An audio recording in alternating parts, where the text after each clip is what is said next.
Welcome to Wisdom for Nonprofits, bringing the best business wisdom to the nonprofit world. Proven leaders share their experience, insights, and best practices. Finally, a podcast for the busy nonprofit professional. And now, your trusted advisor, Bettina Meyer-Flug.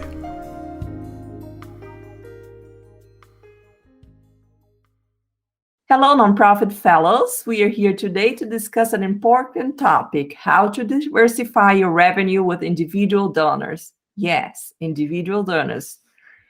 Here's the key: creative diversified fundraising revenues. In other words, get money from more than one source. Having diversified fundraising revenues creates stability and keeps you from being overly dependent on one source of funding, which is dangerous.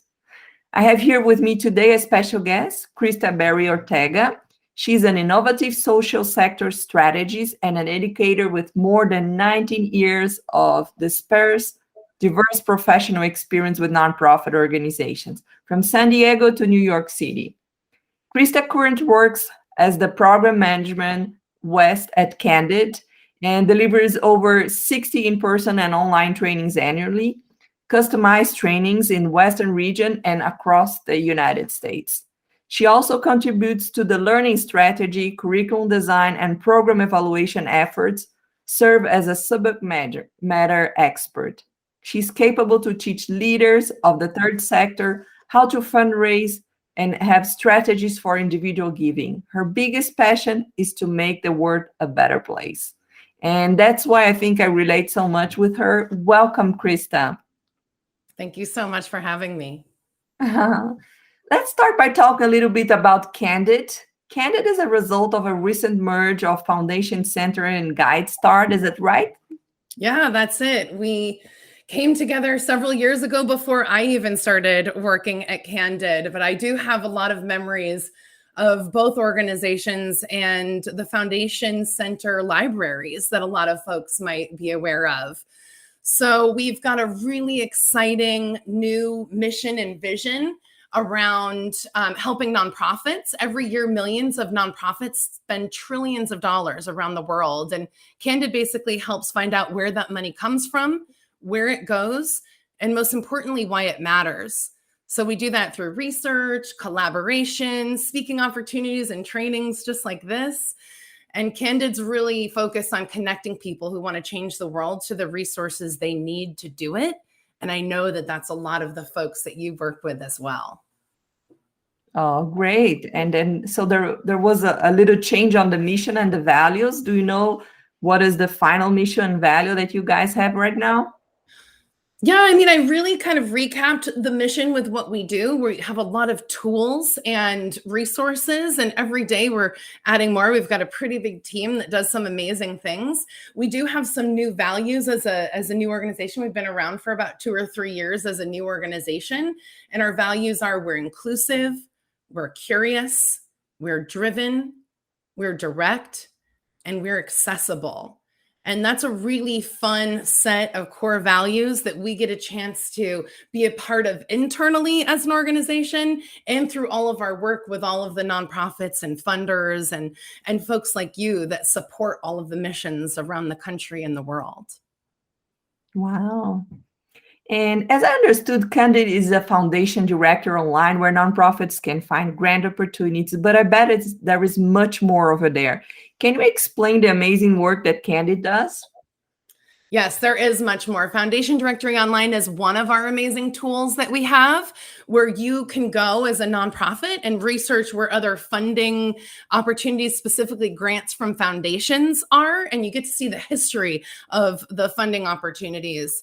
But we have so many more tools like GuideStar. That's another reason that we all came together. Training opportunities. That's a lot of what I do every day, teaching kind of practical strategies and tips and bringing in thought leaders from the sector on how to help you do your challenging, hard job of leading and funding organizations in your communities. So honestly, Bettina, the tools are nonstop. I'm still learning about amazing things. We have a blog. We have so many different resources that if folks contact me, I can direct them to the right place and get them connected to exactly what they're looking for. Perfect. I think it's important for us to jump in our main topic. And can you explain the importance of individual giving in a nonprofit fundraising strategy? Yes, I love this topic. So thank you for having me here. The numbers are in. Just a couple of months ago, the USA Giving report came out, which is an annual report talking about essentially where the philanthropic contributions in the US are coming from. And just like in the last 20 plus years, we see that the majority of the giving in the US, private giving, is coming from individuals. We've got about 69% of total giving in 2020. That's an estimated $324 billion are coming from individuals like you and me and maybe Mackenzie Scotts of the world. What's exciting about this time of year and this report in general is because of the pandemic, we weren't sure what individual giving was going to do. And the good news is that 5.1% increase, there's a 5.1% increase over 2019. So that just tells us that individuals are continuing to be philanthropic and they make up the majority of how we're funding our organizations. So if you don't have a strategy at your nonprofit and your organization on how to essentially cultivate and retain individual donors, it's a really important time. Now is the time to work on that. And retention, I say retention very specifically because we'll get new donors coming into our organizations a lot, but it takes a lot of work and planning and creativity to keep donors. Yes, you mentioned an important word, planning. How can we plan to have more individual donors? It's a really good question. I'm going to answer it in the way that I always answer. The best new donor or next donation that you have is from someone that usually already gave. And a lot of folks are waiting for that Mackenzie Scott or that big gift to show up out of the sky, which it can happen sometimes, as we've seen recently, but we can't plan for those gifts. So the only way that we can really plan is to refocus on who just gave, build relationships with them. Why are they giving? What's their capacity? What else are they interested in achieving? How do they want to get involved with our organizations? What motivated to have them give in the first place to our organizations? And ultimately make a plan on asking them again, asking them maybe for more money, again, asking them to get more involved, and growing from there. When you have a core group of individual donors that are giving, they'll start bringing their friends in. They'll start spreading the word to folks that you haven't met yet. And that'll help you ultimately expand your circle and acquire new donors. I totally agree with you. And I see this happening. I was helping a nonprofit locally here, Meals on Wheels, to implement Salesforce. And the executive director just received a big check from someone that he wasn't expecting. And then he went to his old database, was researching the name to see what type of relationship was this person having with the organization to give such a big check. And then they said, oh, this was our 50th anniversary and we wanted to have a meeting on this party. So we asked for donations. And when he checked on his database, those were founding members of the organization a long time ago. So they've been in touch. They've been really somehow involved with the organization that several years later, they gave this big amount of money. So it's important to think about it, maintaining instead of just gaining new donors. Yeah. And if they have the capacity to give whatever that was, there's an opportunity for them to give more. And like I said, invite others to be a part of it, joining a board or a committee or doing something with their company. You can kind of start seeing new ways that you can grow that relationship and bring in funds potentially just from that one donor. I've been a fundraiser though. Like I know how busy we all are within the organization, no matter what part of the organization you're in. We're all feeling strapped for resources and time a lot of the time. So it's hard to put that time in. And I think that that's the most important tip or takeaway, especially in an uncertain time where we're still working from home. A lot of us, we're not sure what the future is going to hold, that this investment in the relationships with individuals, whoever that is that's interested in getting involved in your organization, is such valuable time that is important to, back to the planning, to put into your plan. The other thought as you were sharing that I wanted to talk about is the other way to plan is to really look at your online presence right now. As I was talking about, like, oh, we're more online than we ever have been. But this was important even before a global pandemic. We're in a Googling things before we, meet people or do things world. So donors, just like we're using Foundation Directory to find grant opportunities and searching for donors are doing research on us too before giving. And GuideStar, for example, is a great free tool for nonprofits to really make sure that you're managing your visibility in addition to your website and some of the other things that you might have online, telling your story. GuideStar is a great tool to tell your story. It's a one-stop shop for funders or individual donors.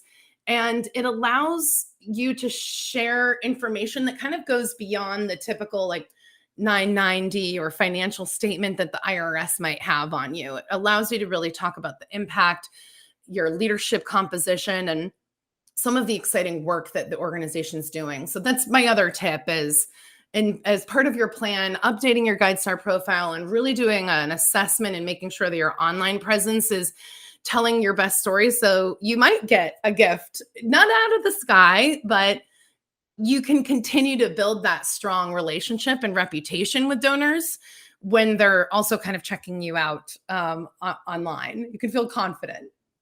And talking about GuideStar, so your organization is responsible to update this information, the basic ones, and the nonprofits can come and update themselves to make it better. Can you explain how this would work? Yeah, sort of. And I'm not on the GuideStar technical team. We have all these amazing engineers, some of the best in the social sector, working to make sure that our technology is like top notch. So definitely not my area of expertise. We trust them. But the way it essentially works is every nonprofit that's a 501c3 that has a nonprofit status in the US with the IRS has a GuideStar profile, just because they've gotten their 501c3 and they exist. We don't really touch that. We just pull that information to basically provide every organization a profile. It's up to the organization and the staff members there to go in and claim the profile, say that they work there. It's a really simple process if folks haven't done it yet. Again, all free, and up to the organization then, once you've claimed and have access, to update the mission, update the financial information, update the leadership staff and board members, update the program information, tell your story is basically the point of GuideStar, and exactly the way you want to tell it. We don't get involved in how you're going to tell it. We just provide the different sections so that it's consistent for everyone. So it's very important to keep the organization information very organized. And the more updates you guys have, more connection will result in the future for sure. It's so true, because we know that more folks, especially foundations and savvy individual donors, are using GuideStar to help make funding decisions. Even corporations or folks that are looking to collaborate with an organization are doing their research. And it's an important opportunity to essentially use the technology for good. I was working with an organization in San Diego recently where, I started this, kind of volunteer project with them, and I went to go Google them, and their GuideStar profile came up higher on the SEO than their actual website, because grassroots based, no harm in that. It's just an awesome, amazing free tool that will also get you better SEO and that kind of GuideStar seal of transparency, which I didn't really go into detail on today. But the more you provide and share about your organization and tell your story, you can earn different seals of transparency, which matters to a lot of donors. You get to put it on your website. And again, another tool to just ensure that you have a well-run organization, that you know how to spend the dollars that folks are giving to your organization, and you get to be a part of a really cool group of other nonprofits that are committed to transparency and sharing their story in that way. That's a great tool.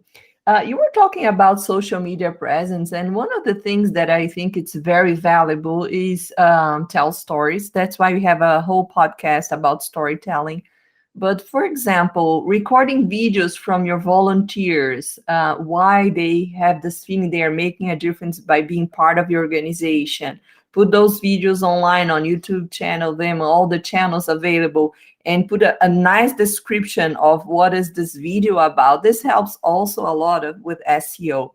Do you think having volunteers talking about your mission and why they like to be involved with your organization can help with individual giving?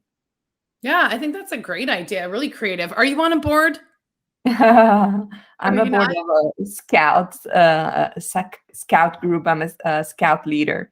There you go. So all of us have a connection to some organization, I think, at one time where we've volunteered and have been a part of it. So I think a video is a perfect opportunity for some folks. Like, look at you, you're doing a podcast, you're very comfortable with this type of technology, but I wouldn't say it's a one-stop kind of fits for everyone. You want to be able to work with your volunteers to leverage their stories in different ways that work for them, especially when I'm referring to a volunteer. I think staff members, they work at the organization, so you don't want to make them uncomfortable, but it's a little bit of a different relationship. So absolutely, videos or even a testimonial that you get permission to print or put on your website if folks aren't comfortable in a video space is a really great way to tell your story. And I think ultimately, the takeaway for telling your story is that anyone that's involved in your organization should be practicing telling their story on why they're involved in the organization, and that there's, from staff, especially a fundraiser, that's a perfect opportunity for fundraisers to get volunteers and board members and even other staff members involved in telling their story and have a purpose for what that call to action after they tell their story is. So I like to do activities like this with board members, with volunteer committee members, with scout leaders like yourself, and building in those storytelling activities and kind of external priorities. Should you be telling this at your next gathering as a family to spread the word about the organization and how we need help when it's cookie season or whatever that is? That's how you start really building those relationships with the stories. And now you're using all of your volunteers as, part of the fundraising team or part of the external relations team or the outreach team, which is another, it goes back to your first question. It's another way that we can bring folks into the organization and or really retain volunteers. You might be a great person that I'd ask for a gift after, recording a video with you. Yeah, I totally agree. And do you have more tips on how to engage and retain donors that the organization already have? Yeah, I loved your idea of videos. I would use that as part of a retention strategy as well, choosing the right folks that want to tell their story and get it out there. It might even be at an event, a live, you're a volunteer and you have a story about why you're involved in the organization. I've been to several Zoom, I would call them stewardship events, where it's not asking people for money. But it's getting folks that are potentially interested or connected to the organization through a friend involved, and hearing a story from a volunteer, just like you're sharing, is a really great way to add that moment into a future potential donor or volunteer, and also keep you retained and engaged. So it serves two purposes. Other ways that folks have, I've seen through the pandemic, engage donors and retain them is really trying to just build relationships. So it might be like a virtual coffee date with someone that you're not as familiar with. I see this a lot with new fundraisers. They come into an organization, especially being hired in a time like this where you might not have the office environment. And it's a great way to just introduce yourself, have a virtual tea or coffee date, ask a lot of really great questions. I think that's important for retaining folks, whether they're volunteers or donors or folks that you might want to get involved. Making sure that you're not always over talking about the organization's stuff, but asking them questions on what they're interested in and how they want to accomplish whatever it is that they're setting out to do. And then you can start figuring out, okay, well, these folks really aren't the ones that want to be out in front. They want to be the anonymous supporters in the back. They can help me with strategy on a one-on-one level, but I'm certainly not going to invite them to all the social events because it's just not their style. So it's customization, basically. With all that to be said, it's customizing. It's building a relationship where you know what their interests are, and you can offer retention strategies and engagement opportunities based on what their interests are.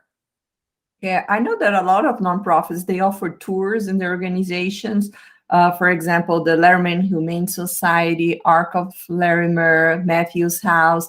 And I think this is a great way for you to have your donors involved with what you're doing, give them a tour, an update on the program, and maybe you can invite not only your donors, but ask your donors to invite a friend. So they can say, oh, I support a local nonprofit and they're going to have a tour to talk about their programs. Would like to join me? So with COVID, we can do these online tours and show. I bet I would be very interested in visiting an online organization if it's possible. Yeah, it's such a good idea. Thanks for bringing that up. I attended something similar. It's an organization that builds affordable housing, and my friend is on their board, and they did exactly that. They did a Zoom meeting tour with a beautiful set of slides of pictures of the property and asked how we'd like to get involved. And it was interactive, but they weren't asking us for money. And I think that that's an important strategy and tip to remember for folks that are wanting to diversify and bring in more individual giving, is it's really about building a relationship with the individual. And the more you do that, the more you'll know when it's time to ask for money. So I always say, yes, ask, but ask questions, ask to get involved, ask to hear what is of interest to them or what brought them to the organization, not ask for money right away. It's really important to build that relationship, like you said, because not everyone's the right fit. I mean, yes, we all want money to fund our nonprofits, but we also need to be clear that we want to find the right fit for our organizations.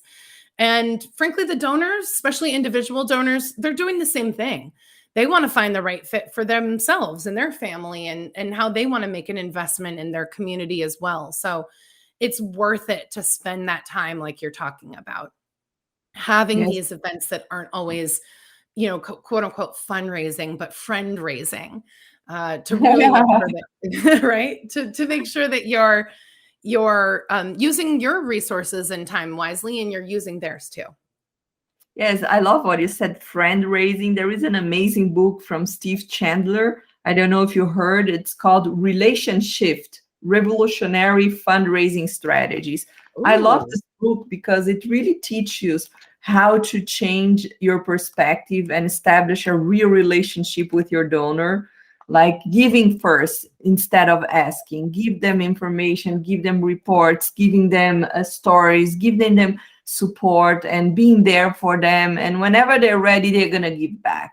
So this is an amazing book. If you guys want to read it, Relationship from Michael Bassoff and Steve Chandler. That's excellent. I think ultimately, especially when you're creating a major gift strategy or even building out your annual giving program, you ultimately want to get to a place where you're making an ask. Because if we don't ask, frankly, other organizations are. So I am not saying competition is a negative thing, but we have to understand, especially you can use GuideStar to see how many nonprofits exist in your state or in your local region or in your city. There's a lot of nonprofits out there. There's over 1.8 million. So let's not look at competition in a negative way, but let's make sure that we're using our strategies to stand out. And that's another reason why all of the things that you were suggesting around using videos, having folks tell your story, using GuideStar to help tell your story is really important. So you also need to still ask. If you're doing an annual, we're getting ready for year-end fundraising. We know that the majority of the individual gifts that come in to nonprofits, it's a historical reality. They come in at the end of the year. Folks are feeling a little more generous at the end of the year. They know what they have left to spend before they have to file their taxes next year. So a lot of year-end individual campaigns are ramping up right now. So it is very important to ask. You have to ask. And in these days, Bettina, we're all so busy. If you ask me once, it's likely that I'll see it and I'll have full intention on getting back to you, but my life might get a little hectic and I might forget. So even how we were preparing for the podcast, all of the amazing reminders and updates and kind of timeline towards getting ready for today is exactly the type of year-end campaign that I would recommend for folks. It's okay to ask multiple times, especially with year-end giving or campaigns like that, because folks are busy. And the other kind of tip here is thanking folks. And I think you were talking about relationships and relation shift. And I'm like, I've never met a donor yet. There may be one out there that has said, please stop thanking me. So we have to remember that it's giving, and it's also sometimes a simple thank you can go so far because you feel like, oh, it's beyond that letter that I got in the mail for my first donation or my reoccurring donation that I set up during the pandemic to help. I actually feel like I'm part of a community, and I actually feel like there's humans on the other side that are grateful for my gift, and that helps with retention as well. I love what you said. Is having real people behind my donation, giving me feedback, calling me, and send me information, not just a regular thank you note, or in a mail, but having someone call you and give you a feedback, inviting for an event. That's huge, isn't it? Yeah. Whenever I'm putting together a campaign or a timeline or recommending folks, what do I do next? Start with thanking. You can set up a coffee date, a virtual coffee date, or a virtual tea date with anyone that just gave you a gift and say, the only reason I want to set this up is I want to thank you and I want to get to know you better. And that's it. You don't need to keep asking at that point. That's another prime place to find individual donors, especially as you're going towards the year end. You should be data mining and looking at you talked about Salesforce. It's such an amazing tool. If you're not using Salesforce, then you should have some way of tracking these relationships, because that's a really important part of how folks continue to give. So looking at when have they give? Did they give the same amount this year? Are they going to give more next year? Do you think we could ask them to give more next year? And finding strategies where, okay, they just gave their annual gift. Let's make sure that we send a really nice thank you based on what we know about them. We had donors here as a part of a theater company they worked with. They loved ice cream. We knew that they loved ice cream. We knew exactly what kind of ice cream they loved. They were big patrons of the theater, so we'd always have ice cream for them before the show. But it's a nice thing once you know a little detail about your donor. It's also, I don't know that you want to send ice cream in the mail. I'm sure someone figured out how to do that. But those are the little details that you put in your notes for these relationships. Those are the things you gather when you do these more informal thank you virtual coffee dates. And those are the things that will help you when it is time to ask them to give, or after they've given, to thank them as well. Yeah, for example, I work with a group of volunteers in a nonprofit. They were working so hard, many hours on their feet, and they were very tired. When the event finished, I just sent them slippers to their house. thanking them for the amount of work. I just ask for their numbers and send slippers to their house and say, thank you so much for everything you do. You're making a huge difference in our organization. So small things, you can do the same thing for your donors as well, figuring out. That's why it's so important to have a CRM, to be able to track where they work, who they are related with, because somehow maybe a spouse of a volunteer can donate a lot that's an owner of another company. So it's important to track those relationships, isn't it? It's so important. And I think you said it, that you can be really creative and it doesn't have to cost your organization a lot of money, but it should be part of what your organization's used to also investing in. If you don't have a budget to thank people, but you have to raise millions of dollars, that's part of an internal conversation with leadership that needs to be had, really. I think the other thing here that I was thinking about when you said that is, equity and obviously diversity and inclusion are just they're always important, but they should be critically important right now in your organization as well. And a lot of times we can see things within our culture of our organization, and without the diversity on our board or our staff or diversity of thought from our donors, we miss things. So, like, for example, I'm not a great gift giver. When you said the slippers, I'm like, that's so creative. But in order to figure out how to now do a really great gift thanking strategy, I need to get a committee or a group of people together, my colleagues, maybe some other volunteers, and get some good ideas together to make sure that we're kind of putting together the most inclusive strategy for folks.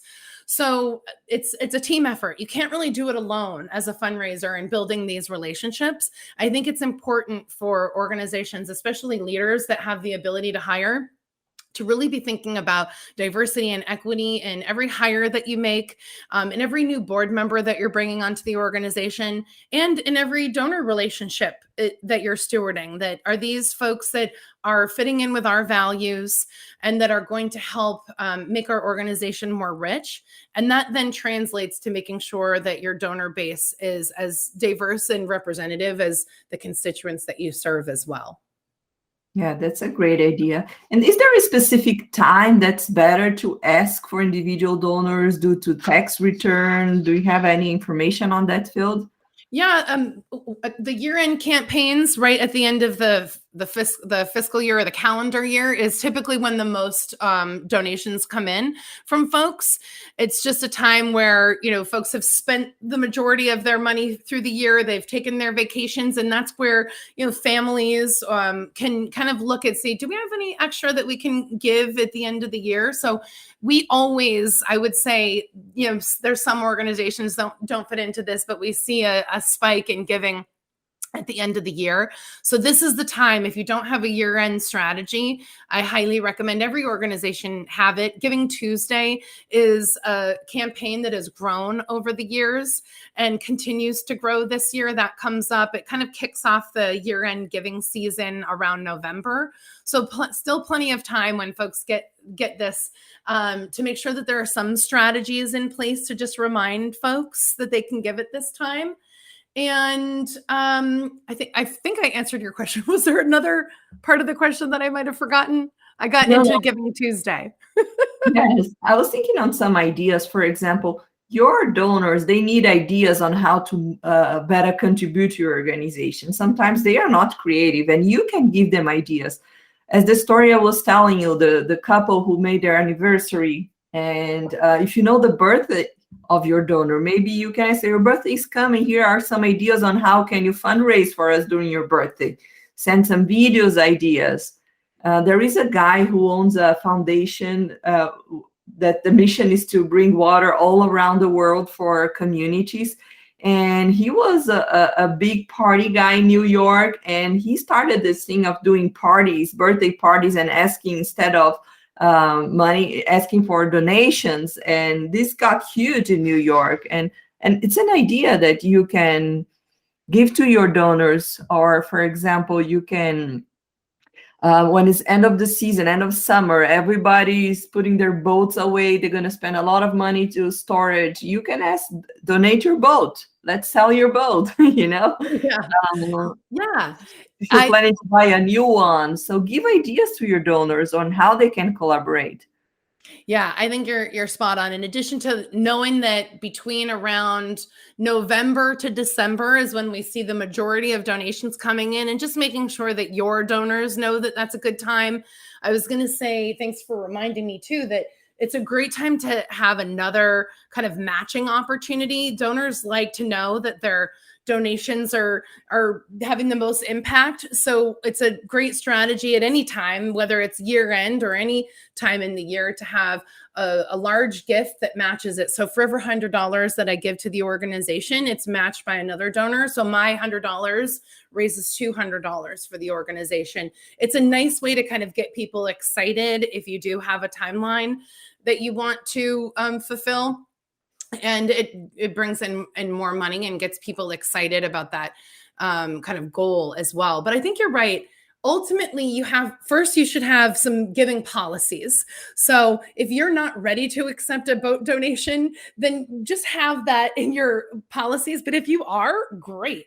So I was just talking to my husband about Bitcoin the other day, and making sure that you're prepared for these type of donations. And if you're not, it's really okay. You just want to have those conversations internally. So the more you get to know your donors, the more you'll know what strategies are going to work for them. It's a great idea to have a peer-to-peer campaign potential. You can buy, I'm in San Diego, so I'm, kind of partial to Classy's platform and have used it for many years while I was a fundraiser and beyond as a consultant. But there are many out there, just like you were talking about, where folks that are invested in your organization can essentially be fundraisers for you. And they use these, really cool platforms to get the word out, to tell their story about why the organization is important to them. And they ask their friends, their peers. That's why it's called peer-to-peer.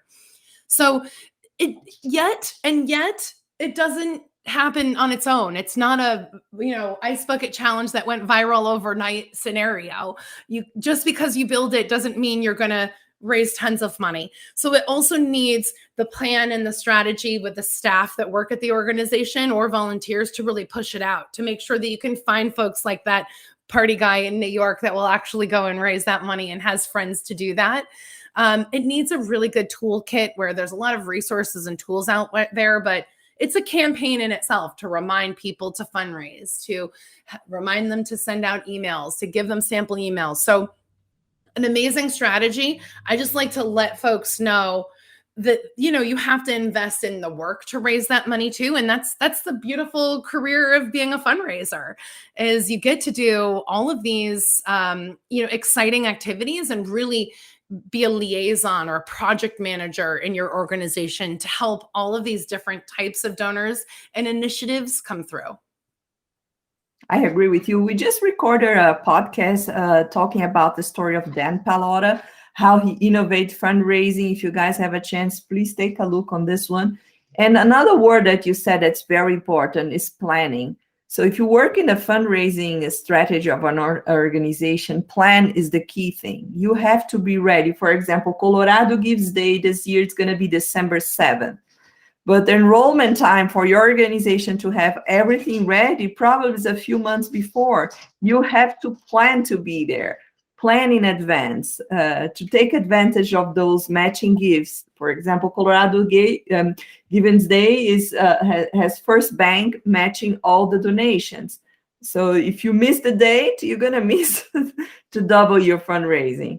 Right. It's natural that nonprofits that are doing such important work in our communities are in need.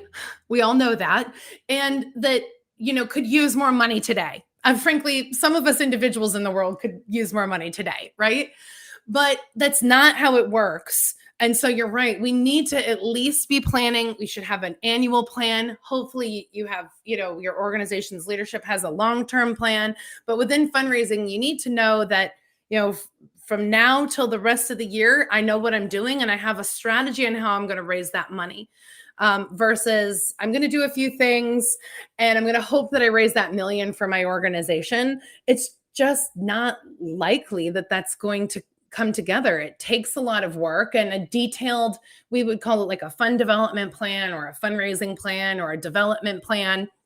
If you don't know what those look like, I think you could just Google those terms. There's so many great resources now for new fundraisers. You can also go to Candid's website. That's another real great tool that if you're like, I don't know what these things are, I'm not sure if I'm ready for this. We've got such a great website where you can basically kind of like put in a different search function, and it's its own little Candid search engine to find articles and tools and sample documents and glossaries and so many great tools in that way. Blog articles too, or videos that kind of go into more depth on what this might look like. Career advice, which I think we're going to talk about in the future. Jobs. I mean, it's like kind of nonstop. On Candid. But that's why you can look for those kind of sample documents online and start to really go, okay, this is the time. If you don't have a plan for how you're going to fundraise in 2022, it's time to really start looking at that. And tell me, do you offer some trainings as well in your organization? Where can people find more information about it? This is such a relevant topic. Yeah, I love it. That's the team that I'm on. I'm on the programs team at Candid, and that's what we do. We have regular webinars. We have pivoted all of our trainings to virtual now, so they're so accessible. We've knocked a lot of the prices way down, if not free. We have a whole strategy on our team just for free programming, because that's part of our mission, is to make sure that we have these tools readily accessible for you. So we have live trainings, which is what I do a lot with our team, that dives into more detail on some of these conversations and these topics. And we also have self-paced learning, which is virtual. You can do it at your own time. It's on demand, basically. And there's a lot of great tools for folks with that might have a busier schedule that can't always come to live programming. So it's an exciting time to be on a training team at Candid, because not only are some of the, I would say, I hate to call them best practices, but really good practices that work in the fundraising space, they are needed, like fundraising. And also we're in a time where innovation is so critical. We have never planned for a global pandemic. None of our development plans or strategic plans planned for what we have all just experienced. And so I think it's also requiring a new set of skills and opportunities to figure out, how do we innovate? How do we take a little more calculated risks and try new things? So a lot of our programs also bring folks together from around the country that are doing this work so that we can share. I think that's an important part of doing our work, isn't just always learning and teaching, if you will, but sharing. How did that work? Would you do it again? What were the things that you learned after you tried that? What's the best strategy in this scenario, and talking to each other. So I would like to say we're a hub and a convener for those conversations as well. Yes, sharing is so important. I was telling the Letterman Humane Society the amazing work they did here with their 5K. They did the first year a hybrid event. So they had online people joining and people in person. So important for you to learn how to do those hybrid events during COVID, because the global health crisis is there. We have to adjust. And this is an exciting time for nonprofits to show their value, but you have to learn with the ones that are doing right. So Candid can be a nice place to share best practice. Do you have also something on your organization that help response to this coronavirus? Yes, thank you for asking. We do. It was a pretty exciting part of being a new employee at Candid. When coronavirus hit, we had an entire org-wide initiative to make sure that we were being responsive and providing tools for organizations. So there is a coronavirus page on our website. You can navigate right from the home page. And essentially what it does, we have a team that scrapes the internet for a lot of things all day long. And again, that's as technical as I can get, but finds information and news and details around what's happening. So the most important thing for us is, like I said earlier, we want to know kind of where the money's coming from and where it's going. So grant opportunities, who was giving to coronavirus, who are the top funders, how many gifts were those, how many grants were those. So that's kind of a recap on that page, but so many articles. We hosted a whole series of coronavirus focused webinars, just like you were talking about, teaching tips from the field on how to pivot to virtual offerings, virtual fundraising opportunities. It's quite amazing how quickly that page was built and has grown and continues to get updated. And we have similar pages over the last year that have been built and updated around racial equity and some of the other challenges that are happening in the world currently, like Afghanistan. So a lot of an amazing effort going into figuring out, like, how's philanthropy handling some of these really big current challenging topics in our world, and how do we help then our organizations be successful with these tools and have the most important information that they need at their fingertips. Oh, that's cool. And what is the next training that you're going to have available for our listeners?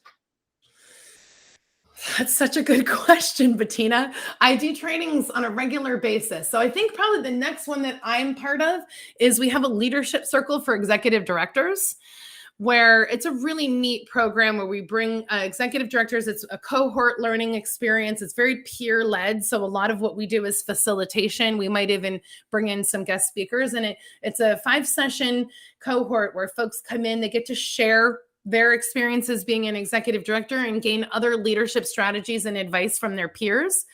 We have similar things for emerging fundraisers and really amazing webinars and virtual workshop topics on good proposal writing, 8 steps for individual giving, which might cover some of what I shared today, but go into more detail. What are the other topics? How to engage your board in fundraising, which is a really important topic for any fundraiser to be successful in. So I would just say, go to the website, go to Candid Learning page and see all of the amazing offerings that we have that might fit what folks are interested in. Yes, we're going to put all the links, even the one for the newsletter that they offer, on the description of this podcast, so you can stay tuned.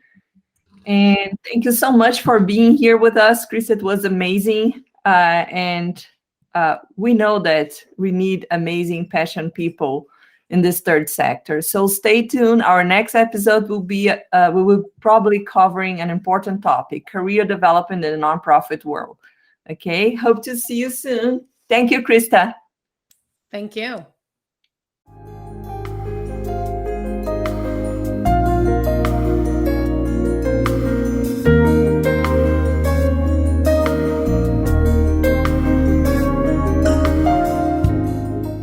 Thank you for listening to Wisdom for Nonprofits. To hear past and future episodes, please subscribe to the show on your favorite podcast channel.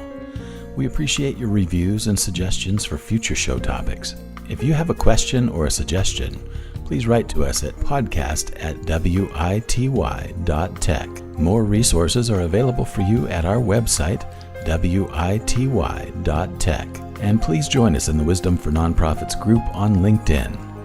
Wisdom for Nonprofits is copyright 2019 by Bettina Meyer-Flug and wity.tech. All rights reserved.